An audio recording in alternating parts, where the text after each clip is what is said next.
آپ کی صداقت کی گواہی جنات بھی دیتے ہیں، نباتات بھی دیتے ہیں، پہاڑ بھی دیتے ہیں، حیوان بھی دیتے ہیں، انسان بھی دیتے ہیں نبی پاک صلی اللہ علیہ وسلم کی گواہی کو۔ اور قرآن میں اللہ خود گواہی دیتے، والذی جاء بالصدق، کہ اللہ کے نبی تو وہ ہیں جو سچ لے کر آئے، سچا پیغام لے کر آئے۔ آپ نے اپنی زندگی کو لوگوں کے سامنے رکھا۔ صحیح بخاری شریف کتاب التفسیر جلد نمبر 2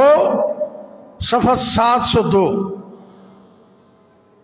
سورہ یونس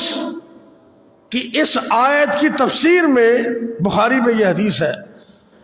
اللہ کے پاک پیغمبر جناب محمد صلی اللہ علیہ وسلم کافروں کے سامنے تبلیغ کے نقطہ نظر سے جب کھڑے ہوئے تو آپ سرکار نے تبلیغ سے پہلے اپنی صداقت و سچائی کا لوہا بنوایا، لوگوں کو یہ کہا، یہ چیلنج دے دیا کہ اے مکے کے لوگوں،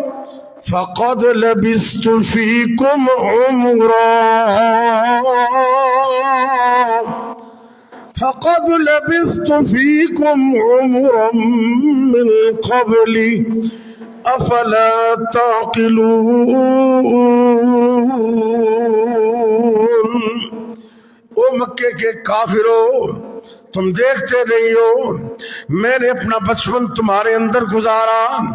میں نے زندگی کے ایام تمہارے اندر گزارے، میں نے اپنی جوانی تمہارے اندر گزاری، تم میرے شب و روز لیل و نہار کے واقف ہو، میں تمہارے سامنے اپنی زندگی کو رکھتا ہوں، میں نے ساری زندگی تمہارے اندر گزاری ہے، کیا تمہیں عقل نہیں؟ آپ صلی اللہ علیہ وسلم نے فرمایا،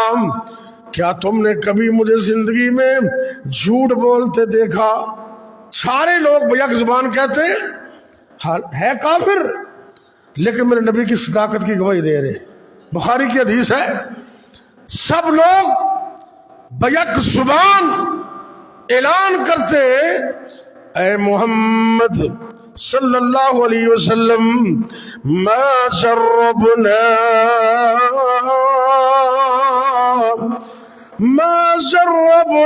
علیک الا صدقا، اے اللہ کے پیغمبر صلی اللہ علیہ وسلم، ہمارا تجربہ تو یہی بتاتا ہے کہ ہم نے آپ کو ساری زندگی سچا پایا، ساری زندگی سچا ہی پایا، آپ سچے۔ کافروں نے بھی گواہی دی، اور